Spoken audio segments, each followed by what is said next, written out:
নেপাল থেকে 40 মেগাওয়াট জলবিদ্যুৎ কিনবে সরকার। প্রতি ইউনিট 8 টাকা 17 পয়সা আসবে ভারতীয় গ্রিডের মাধ্যমে।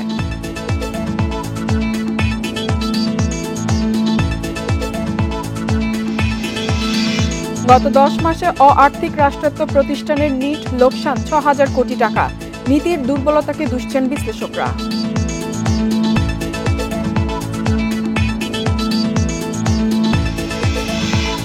বাজেটের পর 3 কার্য দিবসে ডিএসসির সূচক কমল 167 পয়েন্ট। মূলধনী আয়ে কর আরোপে 1 বছর সময় চায় ডিবিএ।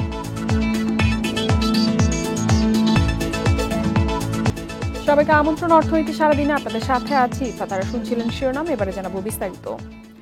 নেপাল থেকে 5 বছরের জন্য 40 মেগাওয়াট জলবিদ্যুৎ আমদানি করবে সরকার। প্রতি ইউনিটের দাম পড়বে 8 টাকা 17 পয়সা।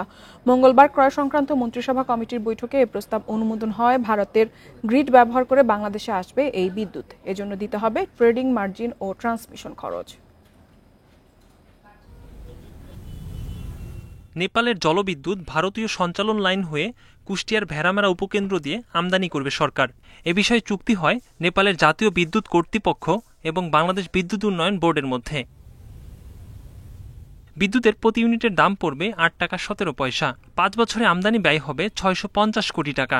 মন্ত্রিপরিষদ বিভাগের সচিব জানান, ভারতের সঞ্চালন লাইন ব্যবহারের জন্য ইউনিট প্রতি 0.059 রুপি ট্রেডিং মার্জিন এবং ট্রান্সমিশন খরচ দিতে হবে। প্রধানমন্ত্রী নেপাল সফরের সময়ে বিদ্যুৎ সরবরাহের সময় নির্ধারণ করা হবে। বিদ্যুৎটা নেপালের আসবে, ভারত হয়ে বাংলাদেশে আসবে বলে তাদের ট্রান্সমিশন লাইনও ব্যবহার করতে হবে ভারতের বলে 3 পক্ষের মধ্যে চুক্তি হয়েছে। দাম যেটা নেগোসিয়েটেড প্রাইস 8 টাকা 17 পয়সা। জ্বালানি বিশেষজ্ঞরা বলছেন, বাইরে থেকে এ দামে বিদ্যুৎ কেনা মোটেও লাভজনক নয়। সরকারকে আরো সাশ্রয়ী উৎস খোঁজার তাগিদ তাদের। আমরা তাদের বিদ্যুৎ কিনছি এবং নেপালের বিদ্যুৎ আমদানি করার ক্ষেত্রেও এই ব্যবসায়িক সুবিধাটা, যে ব্যবসা হবে আমদানি করতে, যে সেখানে ভারতকে বেনিফিট দিতে, যে যদি এভাবে দাম বাড়ে সেটা আমাদের জন্য দুর্ভাগ্যজনক এবং ন্যায্য এবং যৌক্তিক হবে না সেটা। এদিকে টিসিবির জন্য প্রায় 537 কোটি টাকার সয়াবিন তেল ও মুসুর ডাল কিনবে সরকার। এর মধ্যে 332 কোটি টাকার সয়াবিন তেল এবং 205 কোটি টাকার মুসুর ডাল কেনা হবে। ক্রয় সংক্রান্ত মন্ত্রিসভা কমিটির সভায় এ সংক্রান্ত প্রস্তাবের অনুমোদন দেয়া হয়।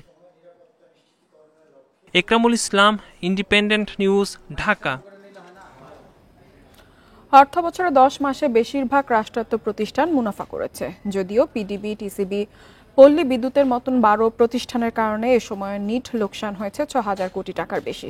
বিশ্লেষকরা বলছেন, সরকারের নীতির দুর্বলতা, দক্ষতা ও জবাবদিহির অভাবে এসব প্রতিষ্ঠান লোকসান করছে। রাষ্ট্রায়ত্ত 49 অআর্থিক প্রতিষ্ঠানের মুনাফা ও লোকসানের সাময়িক হিসাব পাওয়া গেছে সবশেষ অর্থনৈতিক সমীক্ষায়, যেখানে দেখা যায় গত 10 মাসে বাংলাদেশ সেতু কর্তৃপক্ষ 3,163 কোটি টাকা মুনাফা করেছে। সর্বোচ্চ 4,875 কোটি টাকা মুনাফা করেছে পেট্রোলিয়াম কর্পোরেশন।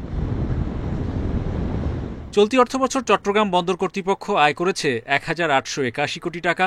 স্থলবন্দর কর্তৃপক্ষ, শিপিং কর্পোরেশন, ঢাকা ওয়াসা, সিভিল এভিয়েশন সহ সরকারের অআর্থিক 37 প্রতিষ্ঠানের মুনাফা 13,353 কোটি টাকা।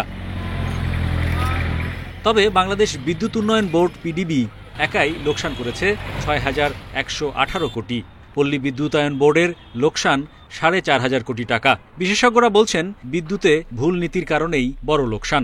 কেন বেসরকারি খাতকে আপনি জ্বালানি আমদানি করার সুযোগ দিয়ে 8,000 কোটি টাকা বাড়তি 2022 সালের হিসেবে দেখা গেছে যে ফার্নেস অয়েলের বিদ্যুতের দাম বাড়াইছে?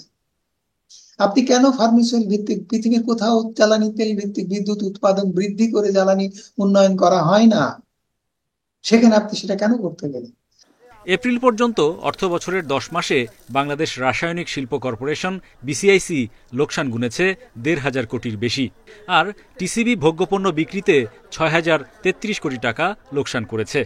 দেশব্যাপী 1 কোটি পরিবারকে তেল, চিনি, মুসুর ডাল ভর্তুকি মূল্যে বিক্রয় করে থাকে। এই ভর্তুকি মূল্যে বিক্রয় করার জন্য টিসিবি প্রতি বছর একটা মোটা অঙ্কের ভর্তুকি পেয়ে থাকে। বর্তমান বাজেটের একটা রিপোর্টে দেখা যাচ্ছে যে টিসিবিকে লসজনক প্রতিষ্ঠানে দেখানো হয়েছে। আসলে এটা লসজনক না, সরকারের সেবাদানকারী প্রতিষ্ঠান হিসেবে টিসিবি ভর্তুকি পায়, সেই ভর্তুকিটাকে আসলে লস হিসেবে দেখানো হয়েছে। গেল 10 মাসে বাংলাদেশ চিনি ও খাদ্যশিল্প কর্পোরেশন 517 কোটি, জুট মিলস কর্পোরেশন 226 কোটি সহ 12 প্রতিষ্ঠানের মোট লোকসান 19,395 কোটি টাকা। Hari Saha, independent news, Dhaka. Budget ঘোষণার পর থেকে টানা দর পতন শেয়ার বাজারে। 3 কার্যদিবসে ডিএসইর প্রধান সূচক কমেছে 167 পয়েন্ট, তবে মঙ্গলবার আগের দিনের চেয়ে লেনদেন বেড়েছে 100 কোটি টাকার বেশি। এ সময় 78 কোম্পানির শেয়ারের দর হারিয়েছে।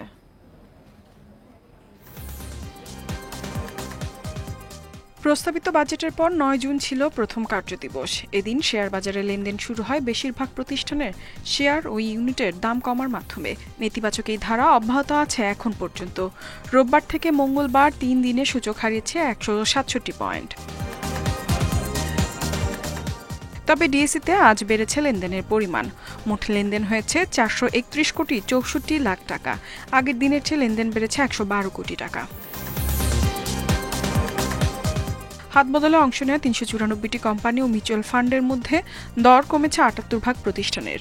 এর মধ্যে দর বেড়েছে মাত্র 51টির, কমেছে 308টির এবং অপরিবর্তিত রয়েছে 35টি প্রতিষ্ঠানের শেয়ারের দর। সবচেয়ে বেশি লেনদেন হওয়া প্রতিষ্ঠানের তালিকায় প্রথম বিকন ফার্মাসিউটিক্যালস, দ্বিতীয় এশিয়াটিক ল্যাবরেটরিজ, তৃতীয় অবস্থানে সিপার বিচ রিসোর্ট। শতাংশের দিক থেকে দরবৃদ্ধি তালিকায় এশিয়াটিক ল্যাবরেটরিজ প্রথম, দ্বিতীয় সমতা লেদার, তৃতীয় অবস্থানে ইউনিক হোটেল অ্যান্ড রিসোর্ট। অন্যদিকে চট্টগ্রাম স্টক এক্সচেঞ্জে সার্বিক সূচক কমেছে 107.74 পয়েন্ট, লেনদেন 107 কোটি 97 লাখ টাকা। ইফাতারা, ইন্ডিপেন্ডেন্ট নিউজ।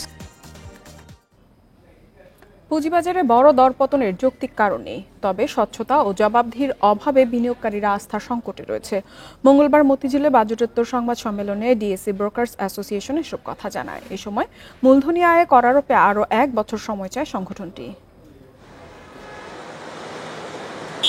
পুঁজিবাজারে স্বচ্ছতা ও জবাবদিহি বাড়াতে ব্যবস্থাপনা থেকে পরিচালনা পর্ষদ আলাদা করে ঢাকা স্টক এক্সচেঞ্জ ডিমিউচুয়ালাইজড হয় বছর 10 আগে, কিন্তু এখনও গুণগত পরিবর্তন চোখে পড়েনি বলে মনে করেন পর্যবেক্ষকরা। আস্থা না থাকায় বারবার পুঁজি হারিয়ে বাজার ছাড়ছেন সাধারণ বিনিয়োগকারীরা। বাজেটোত্তর সংবাদ সম্মেলনে নতুন বিও হিসাবে 3 বছর করমুক্ত সুবিধা দেওয়ার দাবি করে ডিএসই ব্রোকার্স অ্যাসোসিয়েশন, যেখানে বিনিয়োগ সীমা থাকবে 10 লাখ টাকা পর্যন্ত। সেকেন্ডারি মার্কেটের কথা যদি বলি, সেকেন্ডারি মার্কেট অন্যতম প্রধান কারণ হচ্ছে আমরা ট্রান্সপারেন্সিটা এনশিওর করতে পারছি না, এবং ট্রান্সপারেন্সি এনশিওর না করাই হচ্ছে বিনিয়োগকারী ক্ষতিগ্রস্ত হবে, এবং বিনিয়োগকারী ক্ষতিগ্রস্ত হলে কোনোদিনই আমরা এই মার্কেটকে সামনে এগিয়ে নিয়ে যেতে পারবো না। সংগঠনটি জানায়, অংশীজনদের সঙ্গে আলোচনা ছাড়াই মূলধনী আয়ে করারোপ করায় পুঁজিবাজারে নেতিবাচক প্রভাব পড়েছে। সেই সঙ্গে তালিকাভুক্ত প্রতিষ্ঠানের সঙ্গে অন্যদের কর্পোরেট কর হারের ব্যবধানও বাড়ানোর তাগিদ তাদের। বাজেটে এই স্টেট ওন এন্টারপ্রাইজের লিস্টিং এর ব্যাপারে একটা দিক নির্দেশনা থাকবে, একটা রোড ম্যাপ থাকবে, যে আগামী 6 মাস 9 মাস 1 বছরের মধ্যে আমরা কয়টা শেয়ার পাবো। এটা যদি বলা হতো তাহলে আমাদের জন্য যেটা সুবিধা হতো, যে আমরা বিনিয়োগকারী ধরে রাখতে পারতাম দেশি এবং বিদেশি, যে বাজারে ভালো শেয়ার আসছে।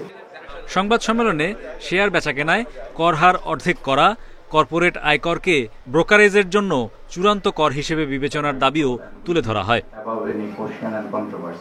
Hari Saha, independent news, Dhaka. Share বাজার নিয়ে বিস্তারিত আলোচনা করতে আমাদের সঙ্গে যুক্ত হয়েছেন ডিএসই ব্রোকার্স অ্যাসোসিয়েশনের সভাপতি সাইফুল ইসলাম।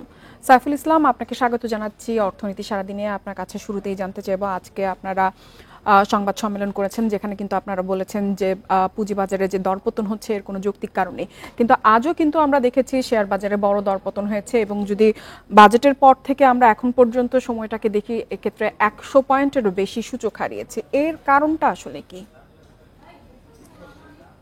ধন্যবাদ আমাকে আমন্ত্রণ জানানোর জন্য। প্রথমে বলতে হচ্ছে যে আমরা সংবাদ সম্মেলনে এটা স্পষ্টভাবে বলেছি যে যৌক্তিক কারণ যেগুলি থাকে বাজারে দরপতনের, সেই ধরনের কোনো কারণ আমরা সত্যিকার অর্থে দেখতে পাচ্ছি না। আমরা আজকে থেকে 1-2 মাস আগে বলেছি যে যেহেতু ইন্টারেস্ট রেট বেড়ে যাচ্ছে, ট্রেজারি বিল অ্যান্ড বন্ডের রিস্ক ফ্রি আমরা যেটাকে বলি সেটা 12% ধারে কাছে আছে, যার জন্য কিছুটা ইকুইটি মার্কেট সাফার করবে। কিন্তু এখন যে পর্যায়ে চলে আসছে যে আপনার টি বিল বলেন, টি বন্ড বলেন, সেখানে আমরা দেখতে পাচ্ছি যে মোটামুটি একটা অপটিমাম লেভেলে ইন্টারেস্ট রেট পৌঁছে গিয়েছে। এবং আপনার স্টক মার্কেটের যে ফান্ডামেন্টালি স্ট্রং যে শেয়ার, তাদের প্রাইস এমন পর্যায়ে এসে পৌঁছেছে যে ফান্ডামেন্টালি খুবই স্ট্রং শেয়ারের প্রাইস সাপোর্ট করছে to purchase or to buy the shares, কিন্তু তারপরে আমরা যে এক্সপেক্টেড কোয়ান্টিটি অফ ইনভেস্টার্স মার্কেটে পাচ্ছি না। তো এই ধরনের সিচুয়েশন আমরা যেটা বলি যে সাধারণত একটা কনফিডেন্স ইরোশন থেকে এই ধরনের একটা অড সিচুয়েশন ক্রিয়েট হয়, এবং যেটার মধ্যে দিয়ে আমরা যাচ্ছি। এর মধ্যে যেটা আসছে, যেটা আমরা বাজেটের আগের থেকে বলে আসছিলাম, যে এই বছর যাতে কোনো ধরনের ক্যাপিটাল গেইন ট্যাক্স আরোপ করা না হয়, এবং এটার কারণ অত্যন্ত যৌক্তিকভাবে তুলে ধরেছেন আমাদের এসএসসি চেয়ারম্যান মহোদয় সাহেব, যে এটা it's a very technical and sensitive market. এখানে লক্ষ লক্ষ বিনিয়োগকারীর অংশগ্রহণ থাকে প্রতিদিন। হঠাৎ করে যে জিনিসটা কোনোদিন ছিল না, ট্যাক্স এমনিতে আমাদের জন্য একটা ফিয়ার ফ্যাক্টর হিসেবে কাজ করে। আমরা কখনোই ক্যাপিটাল গেইন ট্যাক্সের বিরোধী নই। আমরা সবসময় বলে আসছি যে ক্যাপিটাল গেইন যদি হয়, এটার উপর ট্যাক্স হবে, একটা না একটা পর্যায়ে এটা আসবেই। এবং সেটার জন্য আমরা যারা ইন্টারমিডিয়ারিজ তারা মানসিকভাবে প্রস্তুত ছিলাম, কিন্তু ইনভেস্টররা আসলে সত্যিকারভাবে ওইভাবে প্রস্তুত ছিল না। এই কারণে আমরা বাজেটের আগের থেকে বলে আসছি যে এই বছর ট্যাক্সটা, ক্যাপিটাল গেইন ট্যাক্সটা আরোপ না করে পরবর্তী বছর থেকে আরোপ করা হোক, যাতে বাই দ্য টাইম আমরা আমাদের যে ইনভেস্টার্স কমিউনিটি আছে তাদেরকে আমরা will make them aware, will make them educated, যে এটা কিভাবে আসবে, এবং এটা একটু সিম্পলিফাই করা হোক। এই দুইটা দাবি নিয়ে আমরা আজকে আসছি। যে আপনারা জানেন যে গত 4 বছর ধরে আমরা একটা রিসেশনের মধ্যে দিয়ে যাচ্ছি, বিশেষ করে গত 1 বছর। সেখানে ক্যাপিটাল গেইন সত্যিকার অর্থে কারো হয়েছে কিনা আমি আপনার কাছে এটাই জানতে চাইছিলাম যে গত 1 বছর ধরেই কিন্তু আমরা শেয়ার বাজারে বেশ ভালো দরপতন দেখছি। সেক্ষেত্রে যদি এই মূলধনী আয় করার আরোপটা না করা হয়, বাজার কি বাউন্স ব্যাক করার কোনো সম্ভাবনা রয়েছে কিনা? আর সেক্ষেত্রে এতদিন তো এই করারোপের বিষয়টি ছিল না, তারপরেও কিন্তু বাজারের খুব একটা ভালো অবস্থান ছিল না কেন? বাজারে ভালো অবস্থান ছিল না কয়েকটা কারণে। একটা হচ্ছে যে আপনারা জানেন যে 20 মাস আমাদের এখানে ফ্লোর প্রাইস ছিল। ফ্লোর প্রাইসের যখন উঠানো হলো তখন কিছুটা কারেকশন ওয়াজ এক্সপেক্টেড, বাট কারেকশনটা মোর দেন এক্সপেকটেশন হয়েছে ফর দ্য রিজন যে অ্যাট দ্য সেম টাইম আমাদের এখানে একটা হচ্ছে যে interest rate was going through the roof, যেটা আনএক্সপেক্টেডলি প্রায় 12%-এর কাছাকাছি চলে আসছে, আমি একটু আগে যেটা বললাম। আর তাছাড়া আমাদের আপনাদের মাধ্যমে আমরা জানতে পারি বা বিনিয়োগকারীরা জানতে পারি যে ম্যাক্রো সিচুয়েশনও কিছু স্ট্রেসফুল এলিমেন্টস দেখা যাচ্ছে। এই কারণে আমাদের ইকুইটি মার্কেট কিছুটা সাফার করবে। এটা সারা পৃথিবীতে হয়, আমাদের দেশে হয়েছে, এবং I mean it's not an exceptional case. But তারপরে এখন যেটা আসলো যে গত কয়েকদিন ধরে যে ক্যাপিটাল গেইন ট্যাক্সের ব্যাপারটা, আমি আবারও বলছি যে গত 1 বছরে তেমন কোনো ক্যাপিটাল গেইন হয় না যেখান থেকে একটা বড়সড় ট্যাক্স আসতে পারে। কিন্তু যেহেতু এটা খুব সেন্সিটিভ মার্কেট, এবং যেটা হয় যে একটা নেগেটিভ ভাইব ক্রিয়েট করে মার্কেটে, এই জিনিসটা থেকে আমরা আপাতত পরিত্রাণ চাচ্ছি যে 1 বছরের জন্য আমাদের এটা ডেফার করা হোক। আপনার কাছে আরেকটি বিষয় জানতে চাইবো, আপনারা আজকেও বলেছেন স্বচ্ছতা এবং জবাবদিহিতার অভাব রয়েছে। এই স্বচ্ছতা এবং জবাবদিহিতা যদি শেয়ার বাজারে আমরা প্রতিষ্ঠা করতে চাই, সেক্ষেত্রে কাদের আসলে ভূমিকা রাখা প্রয়োজন? কারণ আমরা অনেক দিন ধরেই কিন্তু দেখছি শেয়ার বাজারে কারসাজি এবং স্বচ্ছতা জবাবদিহিতার অভাবে বাজার কোনো সময় সেই শক্তিশালী অবস্থানটা ধরে রাখতে পারছে না। স্বচ্ছতা এবং জবাবদিহিতা, যেটাকে আমরা ট্রান্সপারেন্সি বা অ্যাকাউন্টেবিলিটি বলি in the stock market, these are the 2 basic elements যেটা আমাদেরকে এনশিওর করতে হবে। এবং এই দুইটা জিনিস যদি আমরা এনশিওর করতে না পারি, তাহলে stock market is very difficult to sustain. এবং আপনি যেটা বলেন যেটা দায়িত্বকার, এটা দায়িত্ব অ্যাকচুয়ালি আমাদের সবার। এটা রেগুলেটরি বডি হিসেবে এসইসির দায়িত্ব, এটা প্রাইমারি রেগুলেটর হিসেবে স্টক এক্সচেঞ্জগুলির দায়িত্ব, এবং আমরা যারা মার্কেট ইন্টারমিডিয়ারিজ আছে তাদেরও দায়িত্ব। তো সবাই সম্মিলিতভাবে এটা এনশিওর করতে হবে। এটা এককভাবে কাউকে দায় এবং দায়িত্ব দেওয়াটা হয়তো ঠিক হবে না। সাইফুল ইসলাম, আমাদের সঙ্গে যোগ দেওয়ার জন্য আপনাকে অসংখ্য ধন্যবাদ। গুগল, ফেসবুক, অ্যামাজন, মাইক্রোসফট সহ অনলাইন টেক জায়ান্ট কোম্পানিগুলো থেকে কর ও ভ্যাট আদায়ের বিষয়ে আদালতে প্রতিবেদন দাখিল না করায় জাতীয় রাজস্ব বোর্ডের চেয়ারম্যানের বিরুদ্ধে আদালত অবমাননার রুল জারি করেছে হাইকোর্ট। 4 সপ্তাহের মধ্যে এই রুলের জবাব দিতে বলা হয়েছে। এর আগে 2020 সালে এই বিষয়ে করা এক রিট পিটিশন নিষ্পত্তি করে এসব টেক কোম্পানিকে রাজস্বের আওতায় আনতে নির্দেশনা দিয়ে রায় দেয় হাইকোর্ট। একই সাথে এর অগ্রগতি জানিয়ে 6 মাস পর আদালতে বিবরণী হলফনামার আকারে দাখিলের নির্দেশনা দেওয়া হয়। কিন্তু দীর্ঘদিনেও কোম্পানিগুলো থেকে রাজস্ব আদায়ের বিবরণী জমা দেয়নি জাতীয় রাজস্ব বোর্ড। এ বিষয়ে law and life foundation trust অবমাননার মামলা করলে তা আমলে নিয়ে মঙ্গলবার জাতীয় রাজস্ব দ্রব্য বোর্ড চেয়ারম্যানের বিরুদ্ধে আদালত অবমাননার রুল জারি করা হয়। জাতীয় রাজস্ব বোর্ড যারা আছেন তাদেরকে সুনির্দিষ্ট ডিরেকশন দেওয়া হয়েছিল, আদেশ দেওয়া হয়েছিল তারা যেন এই সব ভ্যাট ট্যাক্স আদায়ের জন্য যথাযথ পদক্ষেপ গ্রহণ করে। রায়টাকে কমপ্লাই করে কোনো হলফনামা দাখিল করেননি, এটি আদালত অবমাননার শামিল। এই কারণে law and life foundation trust একটি আদালত অবমাননার মামলা করেছিলেন। সেই আদালত অবমাননার মামলায় আজকে মাননীয় হাইকোর্ট জাতীয় রাজস্ব বোর্ডের চেয়ারম্যানের বিরুদ্ধে আদালত অবমাননার রুল জারি করেছেন। বাংলাদেশকে প্রায় ৩,০০০ কোটি টাকা ঋণ দেবে এশীয় উন্নয়ন ব্যাংক এডিবি। দেশের সামাজিক সুরক্ষা ব্যবস্থা শক্তিশালী করতে এই ঋণ দেবে সংস্থাটি। সোমবার অর্থনৈতিক সম্পর্ক বিভাগ ইআরডির সাথে এই বিষয়ে চুক্তি স্বাক্ষর অনুষ্ঠিত হয়। এই ঋণ চুক্তির বিষয়ে এডিবির কান্ট্রি ডিরেক্টর এডিবান গ্লিন্টিং বলেন, সুবিধাবঞ্চিত মানুষের আর্থিক অন্তর্ভুক্তি উন্নয়ন করা এর লক্ষ্য। এই কর্মসূচির প্রথম ধাপ ২০২২ সালের জুনে শেষ হয়েছে। এডিবির সহায়তায় বিধবা ভাতার কর্মসূচির আওতায় সুবিধাভোগীর সংখ্যা বৃদ্ধি করবে এবং ট্রান্সজেন্ডারদের জন্য জীবিকা সহায়তা কর্মসূচির আওতা সম্প্রসারণের মাধ্যমে সহায়তা নারী ও ট্রান্সজেন্ডারদের সুরক্ষাকে শক্তিশালী করবে।